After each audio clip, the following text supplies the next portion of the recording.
inicio de nuestra sesión de tracto respiratorio y de las bacterias del tracto respiratorio, precisamente les comentaba que es uno de los sistemas y que involucra órganos específicos que recubren especial importancia porque se constituyen como el mayor porcentaje, si no por lo menos las 3/4 de infecciones, si hablamos de infecciones en general, ¿no? De infecciones en general. Luego están las gastro, las del sistema nervioso central, las urinarias, etcétera. Pero el gran grueso o el gran porcentaje de infecciones son respiratorias, y es por eso es que es tan importante este capítulo. Y dentro de las infecciones respiratorias hay infecciones muy, muy importantes, empezando por la que ya revisábamos en la semana pasada, que es la tuberculosis, ¿no? Y más en un país como el Perú, ¿no? Entonces hemos visto varias bacterias, ¿no? Streptococcus piógenes, Streptococcus pneumoniae, ¿no? El neumococo, el bacilo de Koch, esta enfermedad que ha cobrado relevancia en los últimos meses en Perú, causada por Corynebacterium diphtheriae, ¿no? Entre otras bacterias muy importantes todas realmente, ¿no? Pero las bacterias no son todo, las bacterias no son todo. Además, ya como han revisado ustedes esta semana, hay hongos y hay virus que son también de suma importancia en cuanto a las infecciones respiratorias, ¿no? En cuanto a las infecciones respiratorias. Y dependiendo de qué edad estamos hablando también, ¿no? Dependiendo de qué edad estamos hablando. Tanto es así que si hablamos, por ejemplo, de niños o de ancianos o de adultos, vamos a tener que hay virus que se enfocan, si bien es cierto en todos los grupos etarios, pero que se enfocan de manera especial en algún grupo etario, ¿no? Sean niños o sean ancianos. Que hay síntomas que también aparecen de manera especial, que si bien es cierto aparecen en todos los grupos etarios, o pueden aparecer en todos, pero que aparecen de manera especial en ciertos grupos etarios, ¿no? Entonces más aún si hablamos de virus o de familias de virus, como la familia Paramyxoviridae, ¿no? Que en realidad, cuando hablamos de los paramyxovirus, no estamos hablando de una sola especie de virus, estamos hablando, al menos en esta oportunidad, de 3 virus muy importantes, ¿no? El virus de las paperas o de la parotiditis, el virus de la parainfluenza humana y el virus sincitial respiratorio, ¿correcto? Ya hemos estudiado, estoy seguro, estos 3 virus, cuáles son los grupos etarios en los cuales se enfoca principalmente y también cuáles son los síntomas principales en cada uno de esos grupos etarios, ¿no? Por ejemplo, si hablamos del CRUP, ya sabemos nosotros a qué nos referimos con CRUP, ¿no? Entonces ya tenemos claro si es una laringotraqueitis o faringotraqueitis o traqueobronquitis, ¿no? Entonces, esa es una pregunta que yo les planteo y que estoy seguro que ya todos tenemos claro, ¿correcto? Les pido que por favor no escribamos nuestras respuestas en el chat. Yo estoy seguro que todos ya conocemos esto. Les pido que por favor no escribamos las respuestas en el chat para que no se suba el link de la asistencia para sus compañeros. Entonces, decía que estoy seguro que ya sabemos todos porque CRUP es un cuadro que también estoy seguro que lo van a ver en más de una vez, ¿no? Y yo les pregunto, ¿lo verán en niños o lo verán más en ancianos? ¿No? Entonces, ese tipo de conceptos básicos, de conceptos clave, es lo que quisiera terminar de reforzar el día de hoy, ¿no? Tenemos otro virus también muy importante, como el virus del Epstein-Barr, ¿no? Que es otro tipo de virus herpes, ¿no? De todos los que hemos visto, el herpes 1, herpes 2, herpes 3, 4, etcétera, ¿no? El adenovirus, que se contagia de manera muy, muy fácil, ¿no? Y más aún, sobre todo, entre niños o entre personas que acuden a piscinas, por ejemplo, ¿no? Ahí veían seguramente ustedes un caso clínico que habla sobre el contagio, ¿no? ¿Verdad? Con adenovirus. Y luego tenemos, pues, evidentemente, a hongos, ¿no? Si hablamos de la mayoría de los hongos, hablamos de hongos respiratorios, ¿no? Si bien es cierto, también afectan de manera importante al tracto genitourinario, pero la mayoría de hongos patogénicos o de especial relevancia en nuestro curso de microbiología humana, ¿no? Son los hongos respiratorios también, ¿no? Y tenemos el Aspergillus, el Histoplasma, el Blastomyces, el Coccidioides, etcétera, ¿no? Y de hecho son tan importantes y seguramente ya los conocíamos desde antes, porque desde antes y cuando recibían ustedes su clase de generalidades de los hongos, ustedes revisaron un paper, un artículo, ¿no? que nos muestra una imagen pues bastante gráfica y bastante clara precisamente sobre estos principales hongos, ¿no? Y cuáles son sus similitudes y sus diferencias estructurales, ¿no? En cuanto a la pared celular específicamente, ¿no?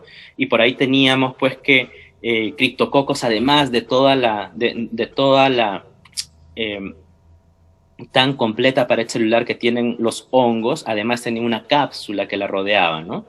Entonces, es muy importante que revisemos también los hongos, estoy seguro que ya lo hemos visto, pero también he visto, en función a los comentarios que dejaban, la mayoría de comentarios en aula virtual,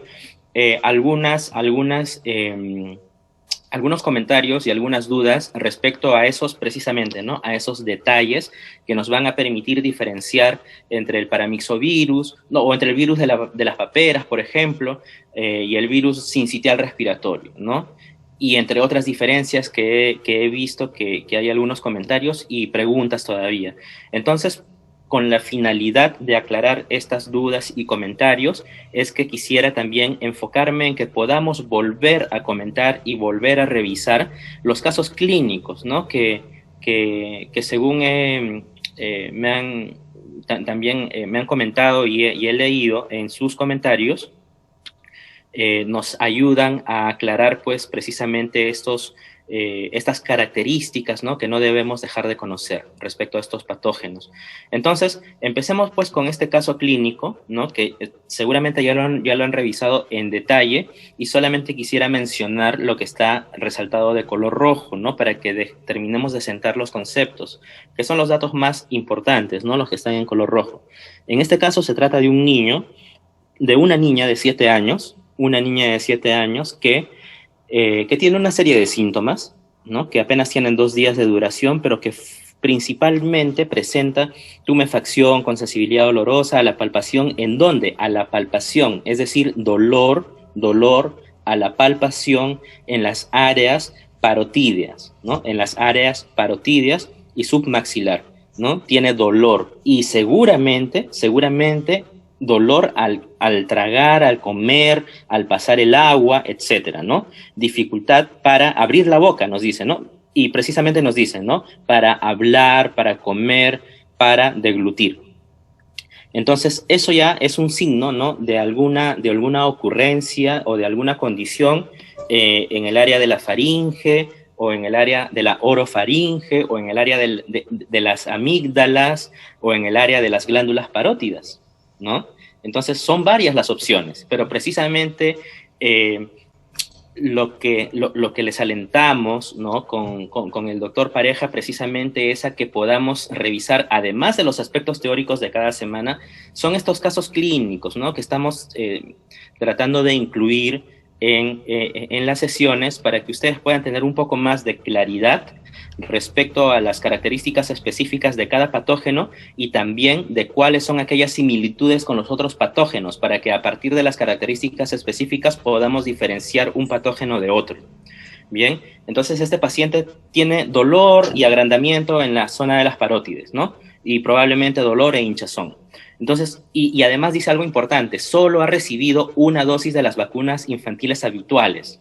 Entonces quizá eso ya nos hace pensar también en alguna afección viral, ¿no? Porque también podría ser, ¿no? Si solamente nos menciona, o miren ustedes, si en la auscultación ustedes no tocan el área de las parótidas, y solamente se guían por el enunciado que le dice el niño o que le dice la madre, ¿no? Que siente dificultad para deglutir, para pasar los alimentos, podríamos estar pensando pues de una faringitis bacteriana, por ejemplo, ¿no?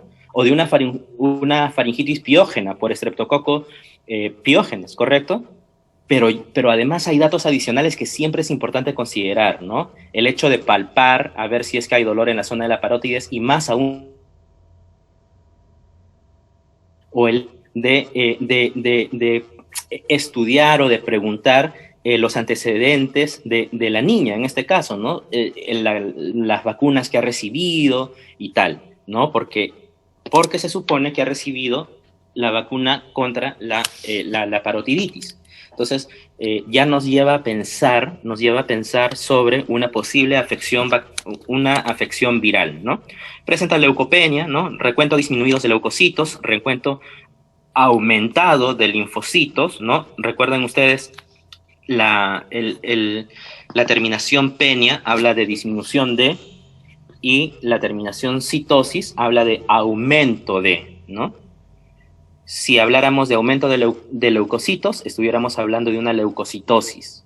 En este caso es disminución del recuento normal de leucocitos, por lo tanto hablamos de leucopenia. Eso es algo que también nos gustaría que, ya que estamos terminando también dentro de poco la asignatura, que siempre puedan reparar en este tipo de detalles y desde ya conocer, pues, ¿no? cuáles son los valores normales, los valores anormales de leucocitos, de hemoglobina, de eritrocitos, glóbulos rojos, plaquetas, ¿no?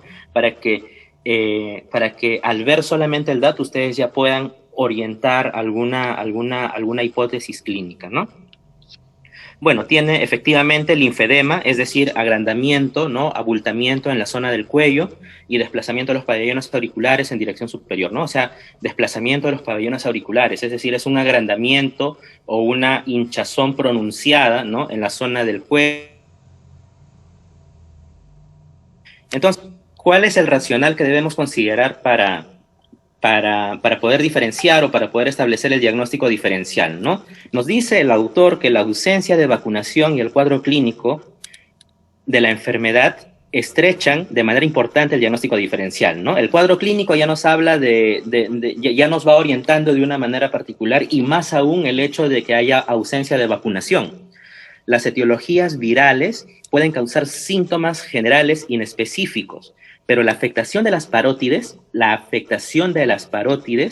es infrecuente, excepto parotiditis. Si hay dolor en la zona de la parótides y además hay dificultad para pasar los alimentos, vamos a enfocarnos más en una afección viral más que en lo que usualmente deberíamos pensar, porque usualmente deberíamos pensar en una afección bacteriana.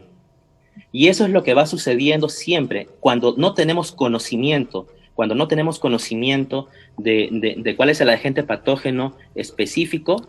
Vamos a tener que ir descartando, ¿no? Con la información que se nos vaya proveyendo, que se nos vaya brindando, ¿no? Entonces, en este caso, más aún, la persona no ha recibido la vacuna correspondiente, ¿no? Entonces, la idea es que podamos establecer todas estas relaciones, porque en principio pensaríamos pues en una faringitis, ¿no? Ya ni siquiera, no hay ni vuelta que darle, ¿no? Todo apuntaría a una faringitis. El caso no nos habla de fiebre, ojo, ¿verdad? ¿O sí nos habla de fiebre? Sí nos habla de fiebre. Y si nos habla de fiebre, con mayor razón deberíamos pensar en una faringitis bacteriana. Pero en este caso, el médico que ausculta nota dolor e inflamación, linfedema, nota un edema, ¿verdad?, en la zona del cuello, y entonces todo apunta a que es una afección viral. Y más aún, ¿cuál de todos los virus? Ya descartamos bacterias, pero si fuera virus, no es cualquier virus. ¿Cuál de todos los en las patas es el virus de la parotiditis, ¿no? Entonces la infección bacteriana daría lugar además a una infección purulenta con extensión en los tejidos blancos adyacentes, en los tejidos blandos adyacentes. Recuerdan ustedes, inclusive creo que colocábamos una foto de un niño también con una faringitis bacteriana por Streptococcus pyogenes, y recuerdan ustedes que había precisamente una coloración blanquecina, ¿no?, en la zona de la faringe, blanquecina purulenta, ¿no?, que es una característica de las infecciones bacterianas en este caso, ¿no? Pero en este caso es una infección viral, ¿no?, por los motivos que ya hemos mencionado. Entonces quería aclarar esto, y este caso en realidad creo que ayuda mucho a aclarar esto, porque algunos de los alumnos nos mencionaban en las preguntas ¿por qué no podía ser este caso precisamente una infección bacteriana. De que puede ser, claro que puede ser, y claro que sí puede ser, y al contrario, es en lo primero que deberíamos pensar si hay dolor para pasar los alimentos, si es en un niño, con mayor razón, porque recuerden ustedes que la faringitis bacteriana se da en niños adolescentes, ¿verdad? Y mientras más pequeños, con mayor razón. Pero en este caso hay inflamación de las parótides y además ausencia o poco conocimiento del esquema completo de las vacunaciones que haya podido recibir el niño, ¿no? Entonces, además, el clínico o el médico clínico establece un diagnóstico, prescribe la administración de analgésicos, ¿no? Por el dolor y recomienda a la madre que administre a la niña líquidos abundantes. La paciente recibe en su hogar las medidas terapéuticas de apoyo recomendadas. Ahora, yo les pregunto, ¿y por qué se fue hospitalizada? ¿Por qué no estuvo en emergencia? ¿No? Entonces, en realidad todos ya habremos leído y ya todos tendremos claro que la parotiditis o las paperas en realidad suelen ser benignas, ¿no? Suelen ser benignas. Son muy mínimos los casos que se complican, pero suelen ser benignas. Es una infección bacteriana que es autolimitada, tiene un tiempo de duración y suelen ser benignas en la mayoría de los casos. Pocos casos se pueden complicar y es por eso pues que aquí no hay mayores pues exámenes de laboratorio y tratamientos o polifarmacia, ¿no? Con muchos fármacos y tal. Entonces, no, ese es el motivo, ¿no? Entonces quería compararlo con el caso de la faringitis para que pudiéramos también repasar un poco el cuadro de la faringitis, ¿no? De la faringitis por estreptococos piógenes, ¿no? ¿Por qué se causa? Recordemos cuál es la toxina de estreptococos piógenes que causa pues toda esta, esta secreción purulenta, ¿no? Purulenta y blanda cuando un niño abre la boca, ¿no? Y lo mismo, yo les pregunto, cuando un niño abre la boca y en lugar de ver una formación blanquecina purulenta, y en lugar de ver esa formación, vemos más bien una formación blanquecina, pero que más bien parece un cartón, una placa endurecida. ¿A qué nos estamos refiriendo? Nos estamos refiriendo a quién? A la Corynebacterium diphtheriae, correcto, causante de la difteria. Y esa placa tan particular, endurecida, que crece, que se ensancha, y que al crecer, obviamente, mientras más pequeño es el niño, más dificultad va a tener para respirar y va a presentar hipoxia y tal.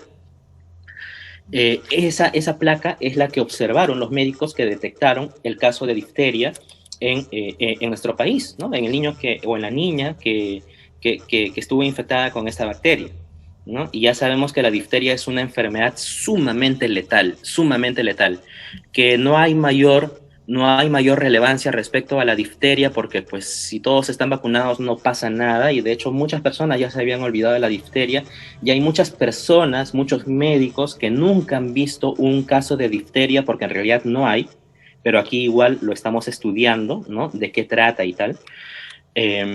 Pero ese es el signo característico, ¿no? Y menciono y quiero ahondar en todas estas diferencias entre bacteria y bacteria y entre enfermedad y enfermedad, porque eso es lo que debemos tener más claro, ¿no?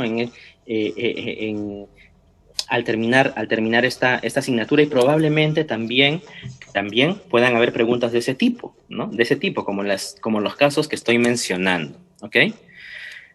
Entonces, hablábamos de la familia de los paramyxovirus. Los paramyxovirus efectivamente son una familia que congrega a 3 grandes grupos de virus principalmente, o para nuestro interés. El virus de la parotiditis, que causa este linfedema, ¿no es cierto?, en el nivel del cuello y de las mejillas, y evidentemente dolor a la palpación. El virus de las paperas, o de la parotiditis, que en inglés, como ustedes saben, es mumps virus. Si buscamos información en PubMed sobre las paperas, tenemos que buscar al virus o al virus mumps o mumps virus. Entonces, de esa manera vamos a obtener información. Y de esa manera hemos, por ejemplo, hemos estudiado este artículo de Rubin, ¿verdad? De Rubin, que en la revista Journal of Pathology, que es una revista también muy reconocida, muy reconocida en el mundo y que nos muestra de una manera muy gráfica cuál es la estructura bacteriana, perdón, cuál es la estructura viral del virus de la parotiditis, de este paramyxovirus, ¿no? Y también quería aclarar porque, si ven ustedes, tiene algunas espigas, algunas espículas, ¿no? Que son glicoproteínas, entre ellas tenemos la HN y la glicoproteína F, la glicoproteína o la proteína de hemaglutinina neuraminidasa, por un lado, y la proteína de fusión. Son dos, ¿correcto? Son dos. Entonces, y precisamente sirven para fusionarse con la célula del hospedero, ¿no? Pero recuerden estas dos porque luego tenemos a un siguiente virus. ¿Recuerdan cuál es el siguiente virus? Tenemos un siguiente virus que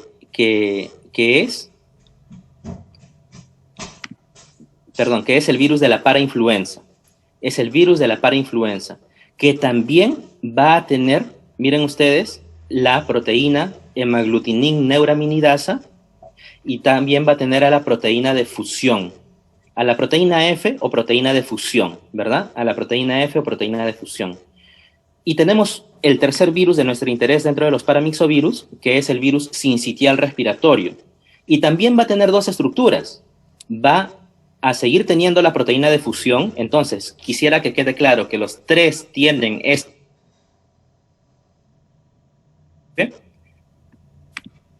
que el virión del virus de la parotiditis tiene una proteína, la segunda proteína, que es la hemaglutinina neuraminidasa, que el virus de la parainfluenza también tiene esa segunda proteína, que es la hemaglutinina neuraminidasa, pero que el virus sincitial respiratorio ya no tiene la proteína hemaglutinina neuraminidasa, tiene otra proteína, ¿verdad? Tiene otra proteína. Tiene la proteína de attachment, o cómo se denominaba en otra, o cuál era la letra que designaba esta proteína. ¿Alguien recuerda? Era la proteína G, ¿verdad? Entonces tenemos esa diferencia entre ambas proteínas, entre los tres viriones, ¿ok? Entre los tres viriones. Los tres son AR, los tres son paramyxovirus, los tres tienen proteínas de fusión, dos de ellos tienen hemaglutinina neuraminidasa, salvo uno, salvo cuál, el virus sincitial respiratorio, ¿no? O RSV por sus siglas en inglés, ¿no? Entonces, ¿qué más? Bueno, luego tenemos pues proteína M de la matriz, la proteína large, la proteína N, ¿no? De la nucleoproteína. Y todas estas son las proteínas estructurales que son codificadas por el genoma ARN, ¿no? Por el genoma ARN. Tenemos una proteína P, ¿no? Que es la fosfoproteína, ¿no? Pero vean ustedes que son muy, salvo por unas pocas diferencias, y de esas pocas diferencias me he querido centrar en una sola, ¿no? Que es la que ya les he mencionado. Es la que ya les he mencionado, estructuralmente. ¿Qué otra diferencia podemos observar? Y yo les pregunto aquí, de estos tres viriones, aquí la lámina ya nos lo dice de manera clara, ¿no? Que en el caso del virus de la parainfluenza hay ¿cuántos serotipos? Hay 4 serotipos, ¿verdad? Del 1 al 4. El virión de las paperas tendrá ¿cuántos serotipos? Tendrá 1, tendrá 2 o tendrá 4 también, ¿no? Y el virión del virus sincitial respiratorio o el virus sincitial respiratorio, ¿cuántos serotipos tendrá? Tendrá 1, tendrá 2 o tendrá 4, como el de la parainfluenza. Entonces les estoy mencionando aquellos datos que quisiera que terminen de quedar claros, y yo estoy seguro que están claros, y si no están claros, pues les invito a revisar nuevamente su clase virtual, ¿no? En el aula virtual, ¿no? Porque son muy parecidos, pero no todos tienen la misma cantidad de serogrupos o serotipos, ¿no? ¿Cuántos tiene el virus sincitial respiratorio? ¿Tiene solo 1? ¿Tiene 20 de repente? ¿Tiene más de 1000 como la salmonela? ¿No? Entonces les les invito a revisar de manera especial este, ¿no?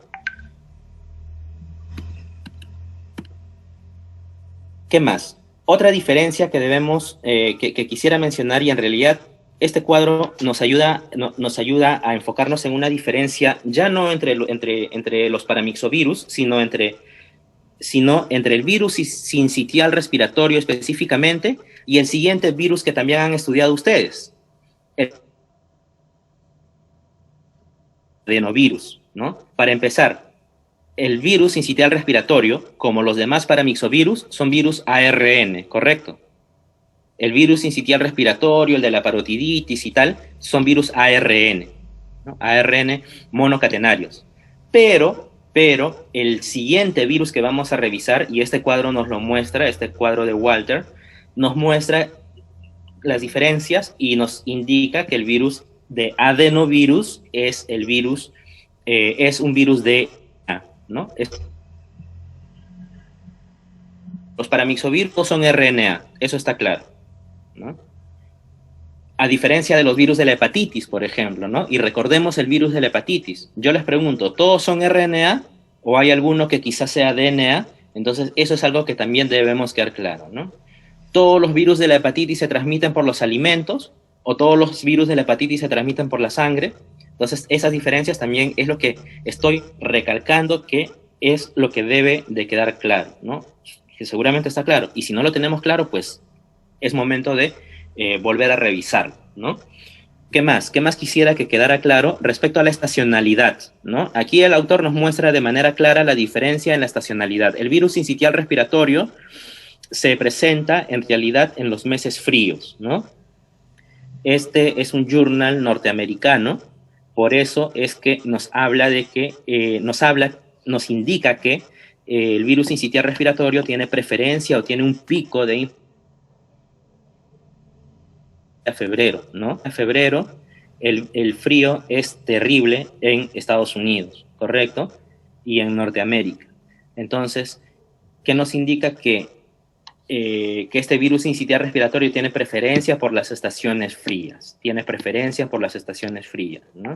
Enero a febrero en Norteamérica, en Europa, ¿verdad? Y pues los meses de invierno que todos conocemos en Sudamérica, ¿no? A diferencia del adenovirus, miren ustedes, ¿no? A diferencia del adenovirus. ¿Qué más nos muestra? Bueno, hay algunas terapias que sugiere o que recuerda el autor, en todo caso, pero principales de sus características epidemiológicas, ¿no? La estructura genética del virus sincitial respiratorio, ¿no? El virus sincitial respiratorio, nuevamente, ¿cuáles son las proteínas estructurales para las cuales, o cuáles son las estructuras del virión para las cuales codifican estas proteínas, ¿no? El virus sincitial respiratorio, creo entonces que todos tenemos claro que tiene una proteína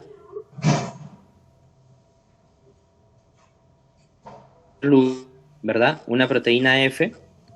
¿Y cuál es la otra proteína que nos interesa de las de fusión? El virus sincitial respiratorio tiene una proteína de attachment o proteína G, ¿no? Y la hemaglutinina neuraminidasa, ¿para quién es? Es para el virus de la parainfluenza, ¿no? Entonces es importante que tengamos clara esa diferencia, ¿no? ¿Qué más? A ver, miren ustedes, aquí en esta lámina en realidad he tratado he compartido con ustedes esta lámina, perdón, para que puedan observar que, si bien es cierto, las paperas son una enfermedad pues que se conoce que en la mayoría de los casos no va a causar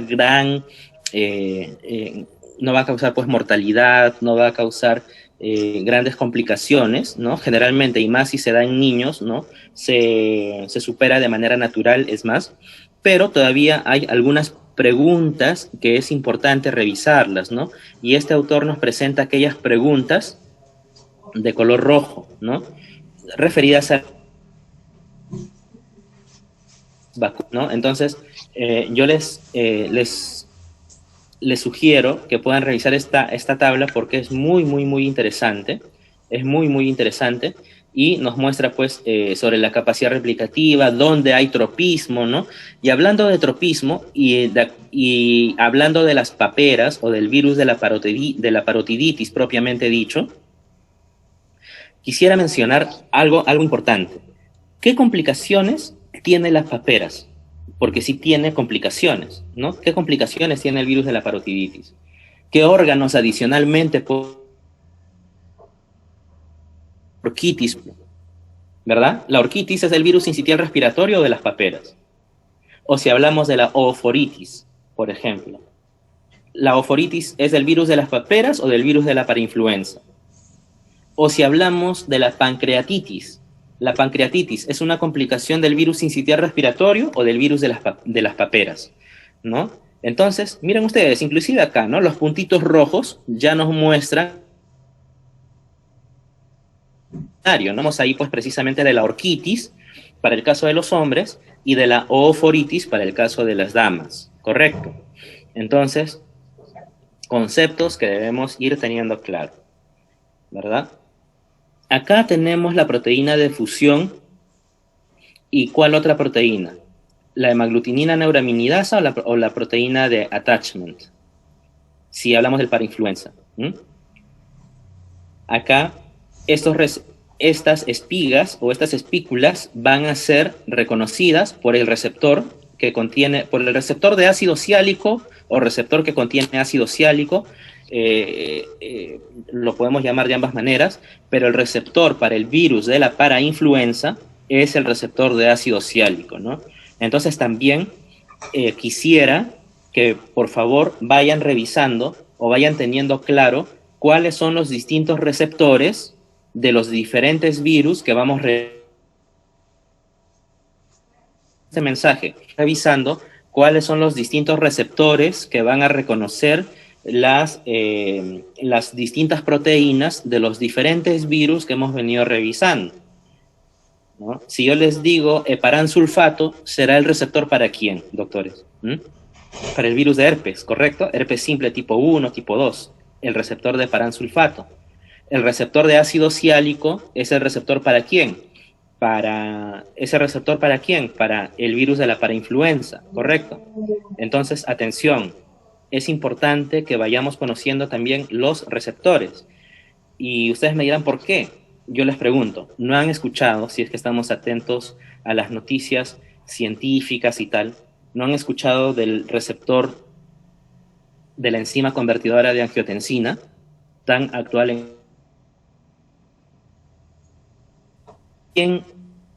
¿con qué virus está relacionado al receptor AC? ¿No es el coronavirus, no es el SARS-CoV-2 acaso? Entonces, esa es la importancia, doctores, de que podamos también, sin necesidad de profundizar, pues, ¿no?, en la estructura molecular de cada uno de estos receptores, por lo menos conocer cuál es el receptor para cada uno de los virus que venimos estudiando, ¿ok? Entonces, separan sulfato, el receptor AC, el receptor, ¿cuál es el que estamos viendo aquí? El receptor de ácido ciálico, correcto. Entonces, ese dato es importante. El virus de la parainfluenza, doctores, si yo les hablo de Krupp y les pregunto quién de estos paramyxovirus es el que más frecuentemente causa Krupp, ¿cuál será? ¿El de la parotiditis? ¿El de la parotiditis o el sincitial respiratorio? Es el de la parainfluenza, ¿correcto? Es el virus que con mayor frecuencia causa este cuadro denominado Krupp, ¿no? Y yo les preguntaba, ¿no? Si hablamos de Krupp, ¿de qué estamos hablando? ¿De una traqueobronquitis? ¿De una faringotraqueitis? Entonces, atención, ¿no? ¿Cómo conocemos al Krupp? ¿Cómo diferenciamos al Krupp? Eso también ya lo hemos visto, ¿no? Porque si no me equivoco, más adelante hay una fotografía del signo que nos permite reconocer Krupp en una radiografía torácica. El signo de campo, ¿no? No bifurcación, ese estrechamiento en la región subglótica de la tráquea, ¿correcto? Que parece que se va achicando, que se va cortando, pues, ¿no? Dos líneas paralelas se van acortando y se forma una punta como si fuera el campanario de una iglesia, ¿correcto? Entonces, es el signo característico de Krupp. ¿Causado por quién? Por parainfluenza, ¿no? Entonces, sí está claro, ¿verdad? Todas estas diferencias son virus de la misma familia, paramixo, parotiditis, sincitial y tal, pero ya van viendo algunas diferencias. Inclusive acá más adelante hay un cuadro que nos muestra de manera clara porque, ojo, el Krupp también se presenta en otras con el sincitial, pero el porcentaje pues no es tan grande como el que se presenta para el de la parainfluenza, ¿no? Y se presenta también en adultos, ojo, se presenta en adultos, pero el Krupp siempre va a estar más asociado, los que van a ser pediatras, siempre va a estar más asociado ¿a quién? Va a estar más asociado a los niños, ¿ok? Va a estar más asociado a los niños, Krupp. ¿Por quién? Por parainfluenza, fundamentalmente. Listo.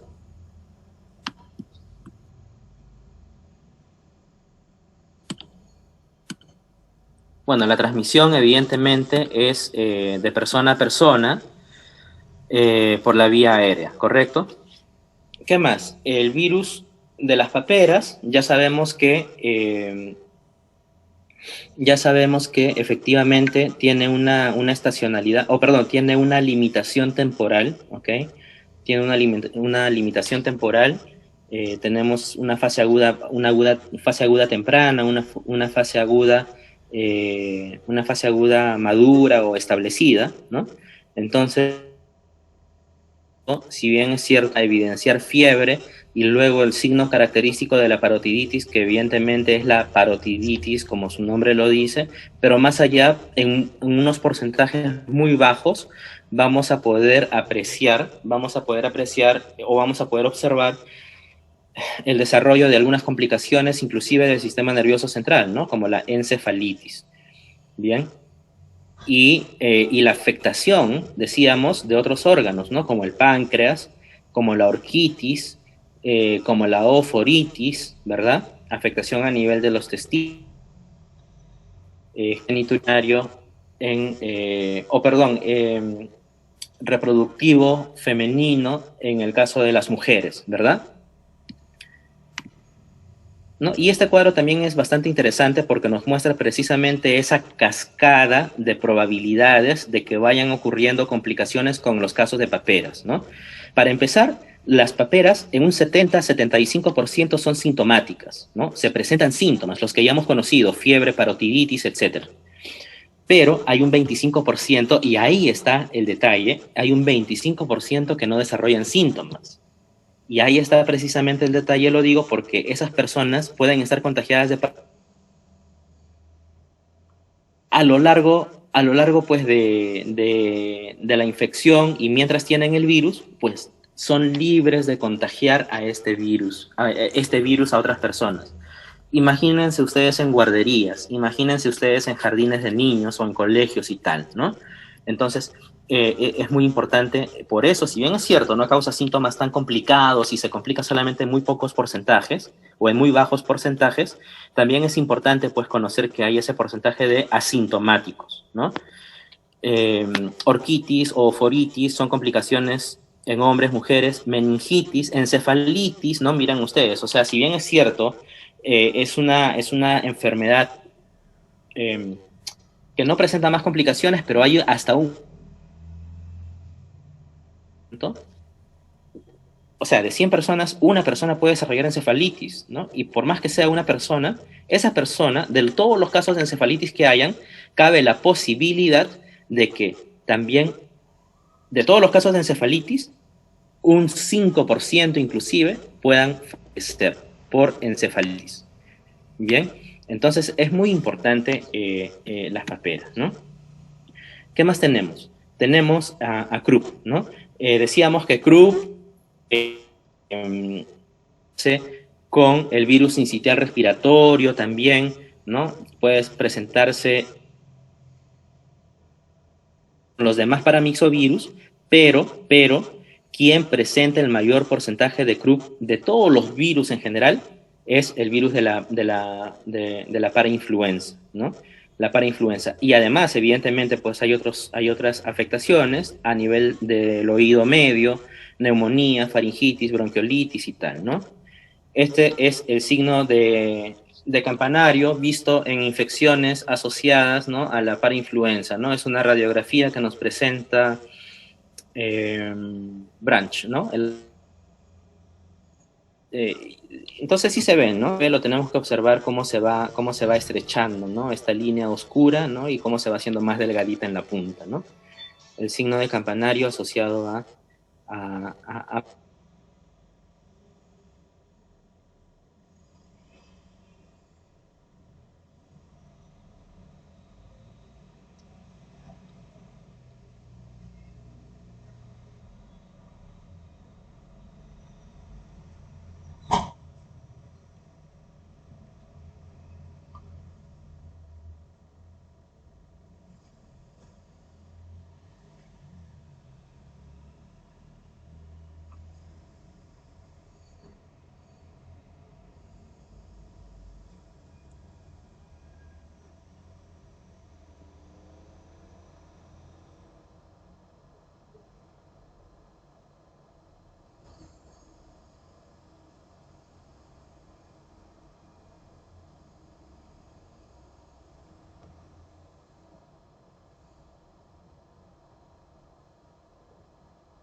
tipo 3, ¿verdad?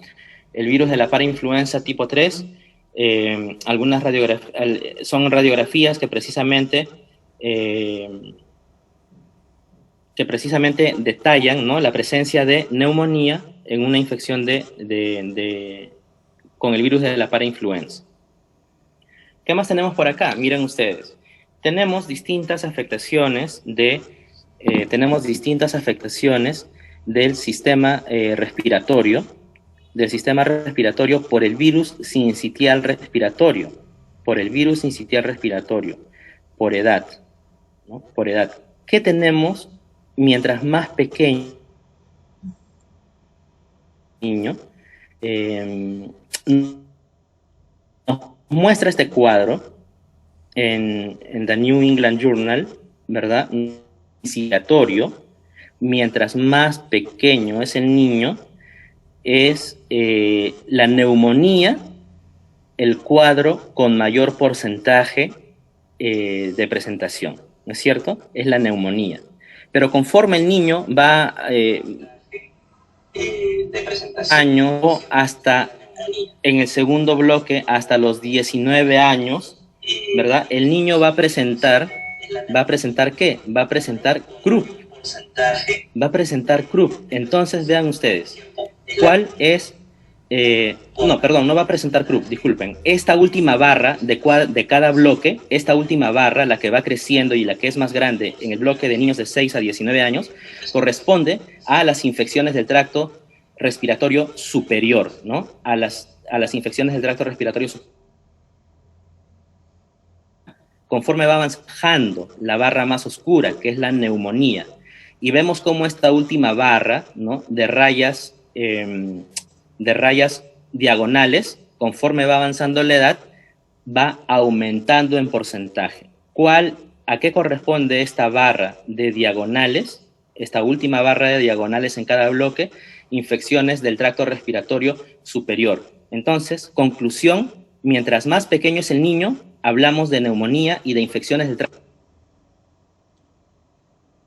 ¿no? Colitis inferior. Y conforme va avanzando en edad el niño, hablamos de infecciones del tracto respiratorio superior. Entonces ahí tenemos una diferencia clara también de las afectaciones por el virus sincitial respiratorio. ¿Bien?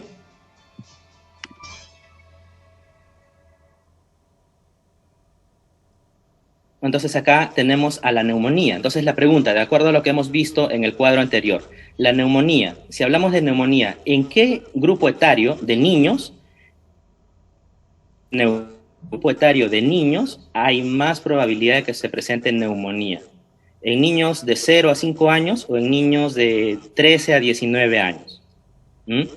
Entonces, estamos hablando de niños de, mientras más pequeños, mayor probabilidad de que se trate de neumonía por virus sincitial respiratorio, ¿correcto? Muy bien. Pero se trata, este caso, nos presenta el autor, ¿se trata solamente de niños? O sea, a evidenciar neumonía, no solamente en niños, independientemente que se trate de 0 a 5 años, de 5 a 10 o de 10 a 15, sino que también puede aparecer neumonía en adultos y en niños ancianos por el virus sincitial respiratorio, ¿no? En menor frecuencia, claro que sí, pero miren ustedes, en donde sí hay una diferencia bien marcada es en niños de 0 a 15, 19 años. Ahí sí tenemos una diferencia marcada en los, ¿no? Y por el contrario, conforme va aumentando la edad, va aumentando los casos de infecciones del tracto respiratorio, ya no inferior, sino superior. Teníamos también acá que los distintos serotipos, que eran ¿cuántos? Eran 4, ¿verdad? Eran 4 del virus de la parainfluenza. Los distintos serotipos del virus de la parainfluenza en niños tienen también distintos grupos o distintas edades,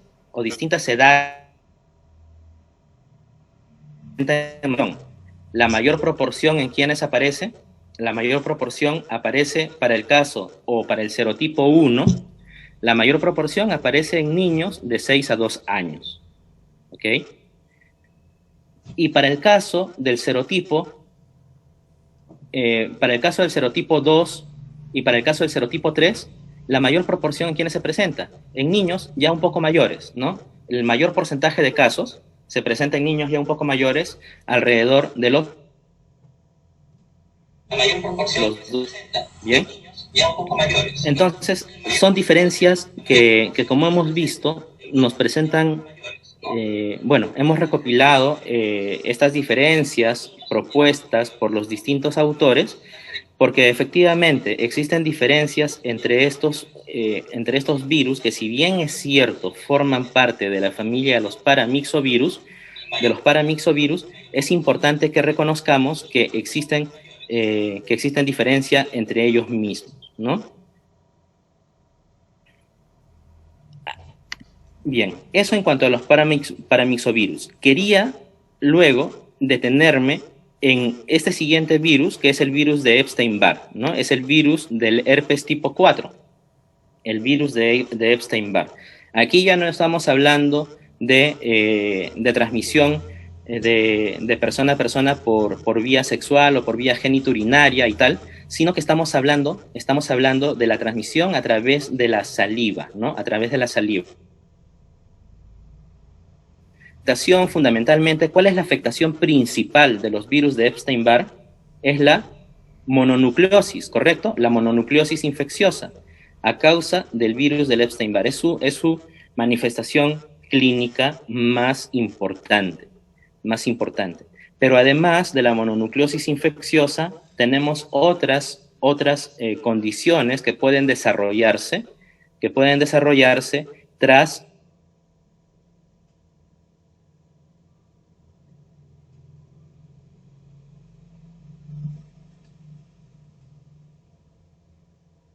ya va a desarrollar las manifestaciones, alojar de manera en fase estacionaria,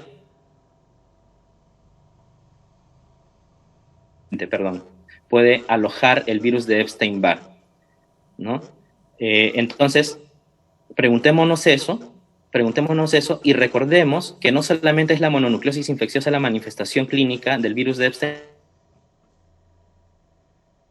sino que otras manifestaciones relacionadas ¿a quién? Relacionadas a por ejemplo, el linfoma Hodgkin, el linfoma no Hodgkin, ¿no? Y de hecho, en niños, en personas africanas y en niños fundamentalmente, se desarrollaba el conocido linfoma de Burkitt, ¿no? Y vemos una imagen del linfoma de Burkitt. ¿Y qué sucede con el linfoma? Es importante porque, de hecho, el virión o el virus de Epstein-Barr fue aislado a partir de una muestra de este linfoma de Burkitt. Es en una muestra tomada de un paciente con linfoma de Burkitt, de donde se estableció la presencia y la existencia de este virus, que luego era el virus de herpes tipo 4, ¿verdad?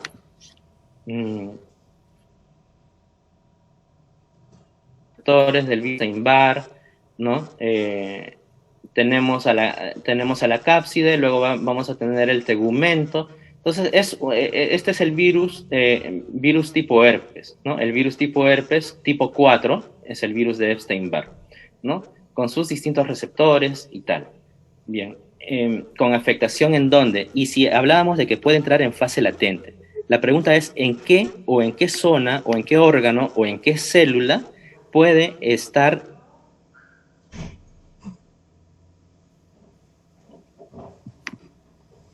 en qué linfocito, en los linfocitos T o en los linfocitos B, ¿no? Entonces, el virus de Epstein-Barr también tiene algunas preguntas que debemos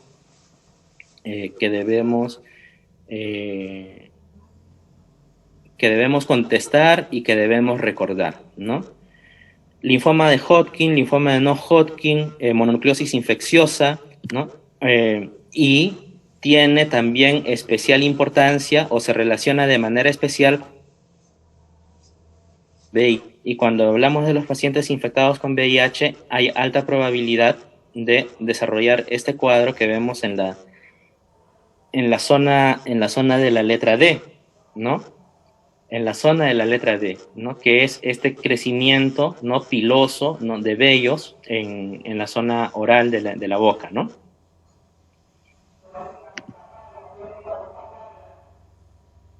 Entonces decíamos, ¿no? Todas las personas tienen altas probabilidades de infectarse con el virus de Epstein-Barr, ¿no? En realidad puede ser acogido, puede ser o las personas se pueden infectar hasta en un 90% de la población, miren ustedes, ¿no? Y es que se transmite, pues, ¿no? Con el habla, o obviamente, ¿no? Si hay relaciones mucho más cercanas con la saliva de las personas, ¿no? Pero el hecho es que nos manifiesta este autor que hasta el 90% de la población puede infectarse con el virus de Epstein-Barr, ¿no? Los órganos blancos, las glándulas, evidentemente, ¿no? Es una infección que puede desencadenar algunas enfermedades oncológicas como los linfomas que ya mencionamos y que como se relaciona precisamente con el sistema inmune del paciente, con los linfocitos T y con los linfocitos B, tiene la posibilidad de empeorarse el cuadro en pacientes como pacientes con VIH, ¿no? En pacientes como pacientes.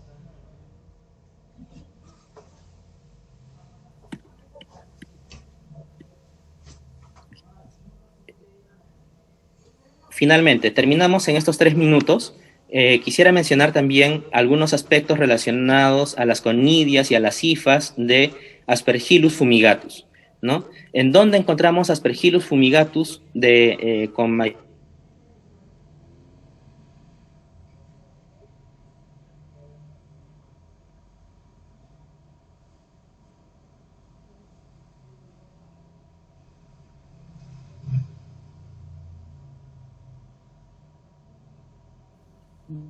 forma en qué forma prevalece Aspergillus fumigatus en el medio ambiente?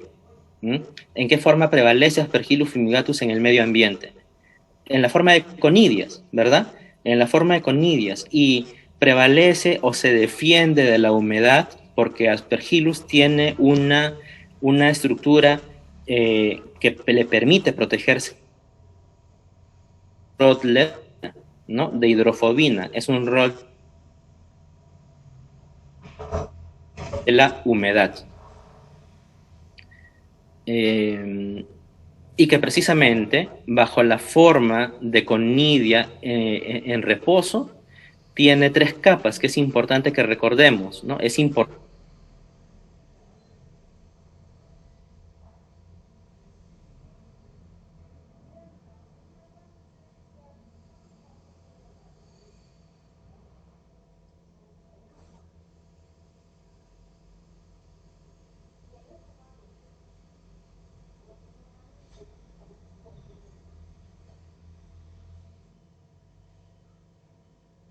de melanina y la capa interna es una capa de polisacario, ¿no? Pero ahí tenemos a la capa de hidrofobina. En primer lugar, la capa de melanina y la capa de polisacario.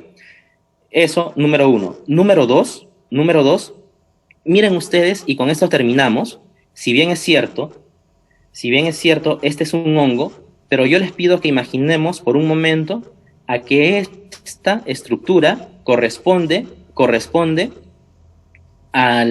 al material genético y a la nucleocápside del virus de la hepatitis B, al virus de la hepatitis B, porque recuerden ustedes que también les pedí que revisaran de manera especial y que refuercen de manera especial el diagnóstico serológico del virus de la hepatitis A en primer lugar, pero también de la hepatitis B, que tiene muchos más marcadores serológicos, ¿no? El antígeno de superficie, el antígeno core correspondiente y también otro antígeno muy importante, que era el antígeno E. ¿Recuerdan ustedes al antígeno E? Era el antígeno que provenía de la palabra precor, y es que cuando el virión del virus de la hepatitis E está en pleno proceso de replicación, previo a que se forme la nucleocápside, previo a que se forme su núcleo o nucleocápside, previo a que se forme el core, se forma una estructura intermedia que antes termina de formar la nucleocápside como tal, el core verdadero, ese precore se desintegra de la misma manera como se desintegra acá el rodlet de hidrofobina. Por eso es que quería mencionarles esto y les pido que relacionen ambos conceptos, ¿no? Así como en este caso el rodlet de hidrofobina se desintegra y sale volando, ¿no? Si lo quieren ver así, el precore del virión del virus de la hepatitis B también se desintegra y sale volando antes de que el material genético quede encerrado por el nuevo core. Y ese precore que salió volando, ese, señores, es el antígeno E. Antígeno E que como salió desintegrado va a poder ser detectable en sangre. ¿Bien? Es que terminar nuestra sesión del día de hoy. 3:31, vamos a la sesión de seminario. Ya les anuncié respecto a la sesión de práctica y bueno, gracias por su atención y entonces retomamos la próxima semana con nuestra última sesión de seminario. Buenas tardes. Y a los señores de seminario que tenemos en conjunto conmigo, nos conectamos. Gracias.